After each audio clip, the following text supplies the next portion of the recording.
After Salem finished destroying the Kingdom of Atlas, she then turned her attention towards the Kingdom of Vale. We learned from Professor Ports that there is nothing left in the kingdom.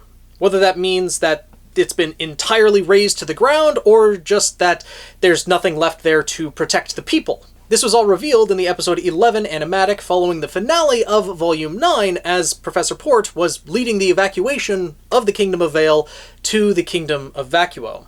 Whether it was just the main city of Vale or the smaller settlements that were scattered throughout the kingdom as well, we're not entirely sure. Hopefully this will be mentioned again, as the animatic is likely going to be adapted into the first or second episode of Volume 10, I would presume. We don't have any news on Volume 10 yet, but it is very likely coming, and when it does, hopefully we'll get more information on what exactly happened in the Kingdom of Vale. Because that is a pretty big, pretty major event to take place, especially having it happen off-screen. And if I had to make an educated guess, I would presume that it's not just the city of Vale, but also the surrounding settlements as well. Given that in the RWBY Volume 9 Beyond episode that focused on Ruby and Yang going to their favorite boba place, I believe, if I'm remembering correctly, that boba place used to be located on the island of Patch. So if the businesses are relocating from the small settlements like Patch over to Vacuo, then, yeah, there might literally be nothing left in Vale for anyone to return to, at least at this point in time. We are hoping to get a return to Beacon Academy. That is what myself and many others are hoping for at some point in the RWBY series, but that's something for the future. For right now, we need to discuss exactly why Salem went to the Kingdom of Vale when she did. We don't know if immediately after Atlas, as we saw her and Cinder flying over the remains, or as the remains of Atlas was being flooded, if they immediately went to Beacon. Like they just flew right to Vale, and that's where they've been, presumably ever since. Or maybe they stopped by Evernight Castle beforehand and then went over there. Maybe there was some time gap in between. We're not exactly sure, but very shortly after Salem and Cinder left Atlas, they went to Vale. Or at least Salem did. Cinder probably went with her. But her reasoning as to why may not be entirely obvious. In fact, there are 3 main reasons as to why I think Salem went to Vale right after Atlas. The first is more of the obvious answer. The second, I think, is more of a side effect of Salem going to Vale, and the third, I think, is the actual reason why she went. So first, let's start off with the obvious one. She went to go find the Relic of Choice, or at least to see if she'd have a better chance of finding it than her forces have for the past year and a half, depending on how long Team RWBY was in the Ever After and how much time passed on Remnant. It's been quite a while since the fall of Beacon happened and since Salem has been searching for the relic, with no progress being made as far as we're aware. So Salem going there in person might accelerate things. She might be able to sense some of Ozpin's magic, or be able to undo Ozpin's magic, or whatever he did to make the Relic of Choice a little bit trickier to find. So, her going there in person, taking some time to actually search for that relic, now that she has the Relic of Knowledge and the Relic of Creation, well, if she got the Relic of Choice, then she would have 3 out of the 4 relics already, and it would just be the Sword of Destruction housed in Shade Academy in the Kingdom of Vacuo. That would be all that is left for her to obtain before she achieves her overall goal. Now, whether Salem found the Relic of Choice during the time skip, that's a topic for a different video entirely, but it does seem likely that if she went to Vale, she would at least search for the relic while she was there, because why wouldn't she? Especially now that Cinder is back at her side, there's the Fallen Maiden, it would just make sense that Salem would at least try to search for the Relic of Choice while being there, even if that isn't her main goal in going there. Now the second reason, which is kind of just happenstance for Salem going there in the first place, is to completely wipe out the kingdom. I think just Salem going there, that's a result of what's going to happen regardless. We already knew that Beacon Academy was overrun by Grimm, and likely the city of Vale was in dire straits already after Beacon fell. They no longer had the defenses of the huntsmen and huntresses, and they didn't have too much of a military. We know they had a police force, and they do have airships. We saw them flying over the city of Vacuo at the end of Volume 9, so they did have some fighting force that was left. but how well they were able to fight against the Grimm, especially with the Wyvern being on top of Beacon Tower and constantly drawing more Grimm to the city, as we were told earlier on, well, they were probably struggling to fight against the Grimm. We know that Glinda was there putting up a fight. She continued the effort to reclaim Beacon Academy even after Ozpin had left. Whether that was because she was bound to that place, because she is the Relic of Choice, or has something to do with the Relic of Choice, or the Guardian of the Relic of Choice, or something of that nature, she decided not to rejoin the fight against Salem by going to Haven Academy, or to Atlas, or to Vacuo now. Instead, she chose to stay behind, likely to continue the fight against the Grimm. Team Coffee stayed behind for a little while, and then made the journey over to the Kingdom of Vacuo to continue their training at Shade Academy, but with Salem's arrival, the Grimm would likely surge, they would be much more organized, and Salem could have just razed the entire city of Vale to the ground, if she so chose. Now, I don't think that was her overall goal. I think, as I mentioned, it's just a side effect because, well, the people were able to evacuate. A lot of them were on foot as well. There were a number of airships that were flying over the city of Vacuo, as I mentioned before, and they obviously came from Vale. Some of them did.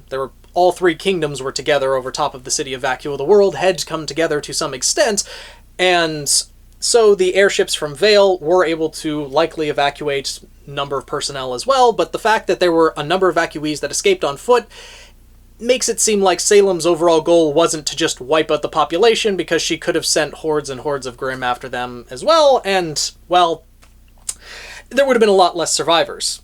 Though the harsh conditions of Vacuo in and of itself, I'm sure we're probably doing a number on them anyways, as we did see 3 blind worms attacking the evacuees as they were trying to flee. So maybe Salem also just assumed that the environment would take care of them anyways.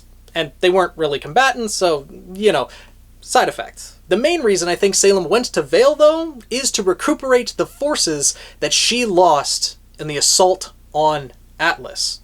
Monstra was destroyed in Atlas, along with presumably a good portion of the Grimm army that she brought with her, if not all of the Grimm army. When we saw Salem and Cinder fly away from Atlas, it wasn't like she was bringing a horde of Grimm with her, so, she might not have any army left after bringing all of it to Atlas. And if what a lot of people are guessing is to be true, that the black pools that are located around Evernight Castle, the ones that spawn the Grimm, are actually depleting, possibly Salem used the rest of the black pools to create Monstra, or stored the rest of the black pools in Monstra so that she could spew it onto the battlefield in Atlas to spawn more Grimm and destroy the kingdom.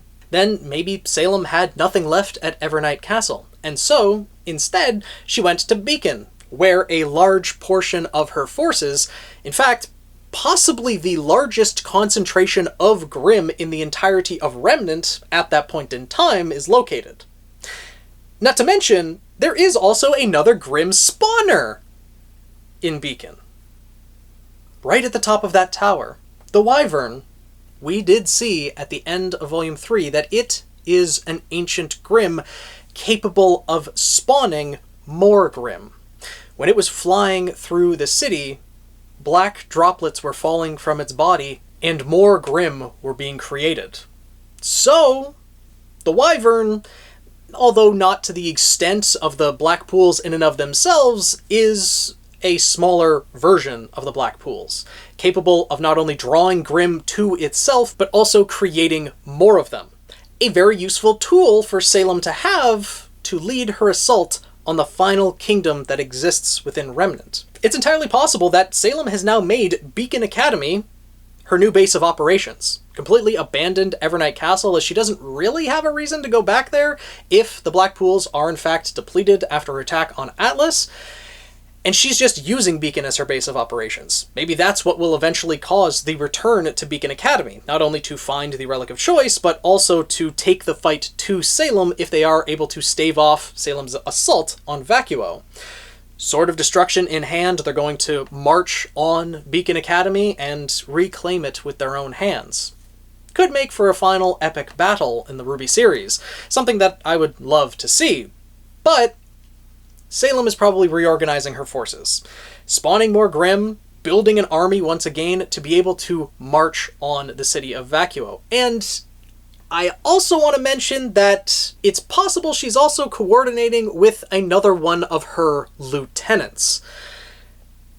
In Volume 4, when Salem was first revealed, when we saw the Seer Grim for the first time and Salem was making sure that Cinder was telling the truth about Ozpin being killed, it looked like there was someone talking to Salem through the Seer Grim.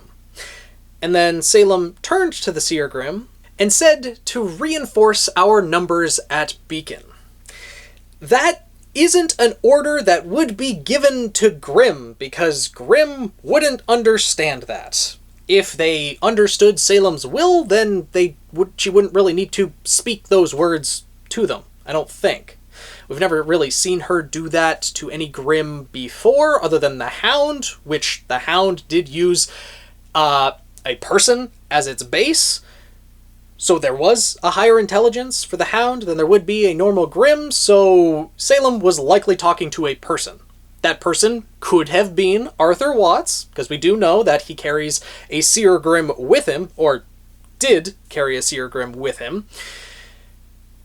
And so he could have been in Beacon at the time, leading the search for the Relic of Choice, trying to hack into whatever technology remained in Beacon Academy to find any records of the Relic of Choice or something like that, and so Salem was giving orders to him. But considering we didn't hear Watts' voice coming from the Seer Grim, or any voice coming from the Seer Grim for that matter, we don't exactly know. But the possibility is there.